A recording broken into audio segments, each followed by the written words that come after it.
Good evening, everyone. How y'all feeling? All right, I'm just trying to make sure my audience is woke. I'm gonna ask y'all again, how y'all feeling? Woo woo! Get louder. How y'all feeling? Okay, here we go. What police do to black men, they now do to black women. I could have been Breonna Taylor. And for those of you who don't know who Breonna is, she was murdered in her home by the police. They went there on a no-knock warrant to search for drugs in her apartment on a case that involved her ex-boyfriend. Now, by a show of hands, how many of you have dated the street guy before? I don't want you to just be honest with me. I want you to be honest with yourselves because I know I can't be the only one in here. So thank you for being transparent because I want to share a story with you about how important it is to choose wisely. And I'm going to take you on a journey of revealing my ugly truth. And ugly stands for understanding God loves you. Now imagine being arrested, served 7 search warrants, interrogated for 12 hours, and being accused of charge 1, harboring a fugitive. They may have asked me over 50 times, where's your boyfriend? And I kept telling them the same thing. I don't know, because I honestly had no idea where he was at. And I remember the officer screaming in my face, where is he at? Or we're going to charge you with accessory to murder. Now, you ever get some news and you instantly just start crying? That was me, because I had no idea someone had died. And to make it worse, I still had no idea what was going on. So you can tell in their face, they're frustrated with me. So they leave out, come back with search warrants. Everything gets confiscated. My phone, laptops, both my cars.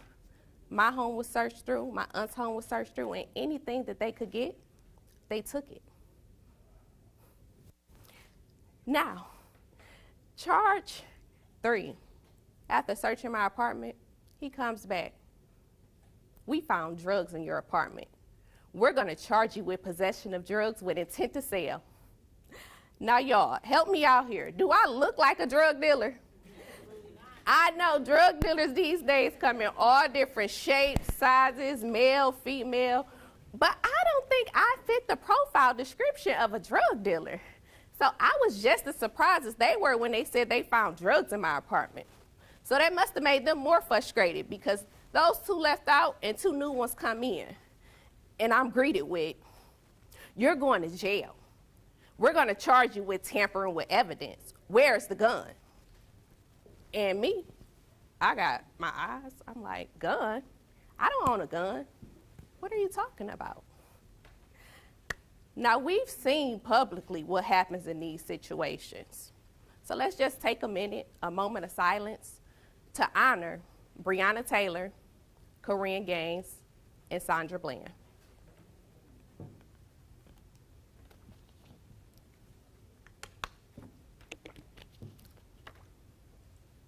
Are y'all following me? Yeah. Now, the next part gets way more intense. It's now day 2 of the investigation, and I'm being followed. And I don't mean just around the corner.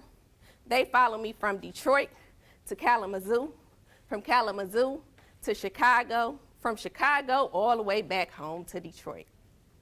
I'm being ambushed. I'm now their primary suspect and witness. I'm not treated like a human being or with respect. I'm treated like a criminal. And when I say ambush, I don't mean just walking up on you. They had their hands on their guns, running up on me, yelling in my face, where he at, where he at? You've been with him for 3 years, you don't know where he at? And it's not just DPD, it's LPD, the DEA, ATF, and any other police unit you could think of. I didn't even know it was so many police units until I'm in the back of so many different police cars. I'm being ambushed, and it was just crazy. It was the most traumatizing thing that I had ever experienced. I was embarrassed. When I say every stop I made, they are hopping out, just all in my face, every stop. I went to my best friend's house. I went to my aunt's house, and they were there, just wouldn't go anywhere. I had trackers on my car unknowingly, and they wanted somebody, whether it was him or whether it was me. And I was harassed. So listen here. After the investigations, even after me being cleared on all my charges, they still was coming after me left and right. If I didn't comply, they threatened me. But I remember on September the 15th, 2017, I remember it like it was yesterday. I was served my third subpoena. I was 5 months pregnant, and they're still investigating. And the officer came knocking on the door, and he gave me the paper, and he's like, you're going to have to appear in court. You've been served. As soon as I closed the door, I just held my breath, and I went from an anxiety attack to a panic attack. My mental breakdown was the worst emotional and mental thing that I ever experienced. I just wanted it to be over because I'm now 5 months and this is still going on. I'm traumatized. I'm exhausted. And for a moment, I held my breath for so long that I just wanted to stop breathing.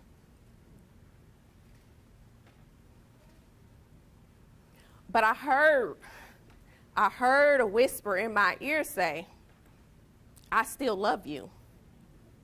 And that was my ugly truth. I had to face it. And I heard God saying it over and over again. Purpose and pain. Push past pain to prosper. And I released. And I could breathe again. I got my air back. And after that, I cried. I got up. And I knew what I had to do. You ever hear people say, do the right thing? But they never tell you the right thing could be some of the hardest decisions that you ever have to make. It takes courage to do what's right, and it takes strength to do what's best for you. But in that moment, when I almost lost it, I chose me. I chose God, and I chose my baby. And I knew that I had to do what was right for me and what was best for all of us. So now, today, ladies, I want to leave you with a message.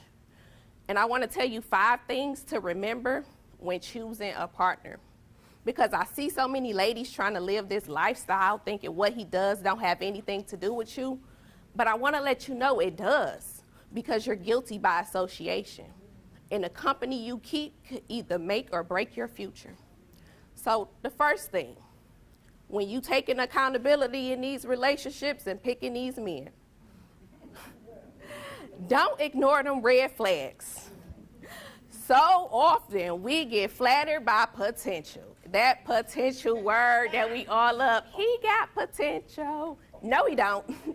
That's trauma that you see. Stop ignoring those red flags. We get colorblind, red becomes green.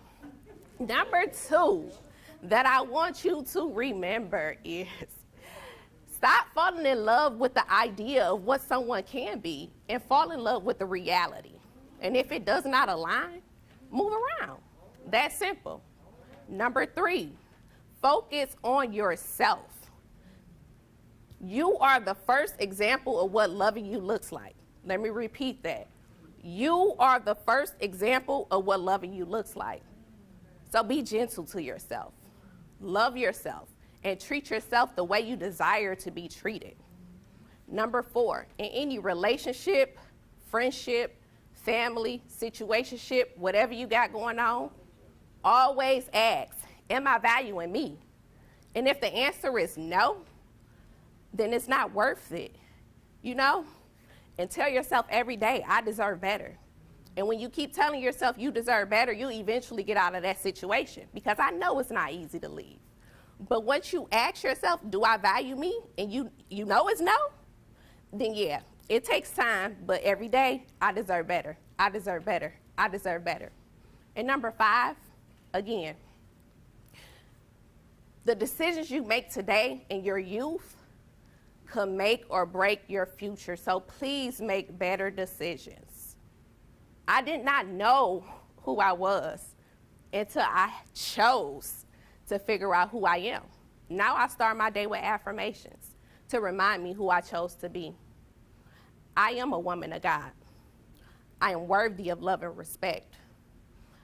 I am a MIHP coordinator, which is a maternal infant health program coordinator of the state of Michigan. I am a licensed therapist with the state of Michigan. I am a certified hypnobirthing educator. I am a licensed and certified doula. I am the owner of God is Great nonprofit organization. I am the owner of the Great Divine Center, LLC. I empower, inspire, and impact women to walk in their divine purpose. I am Kymaletha Brown, and you can find me on Facebook and on Instagram at Great Divine Center. Thank you guys. Have a blessed day.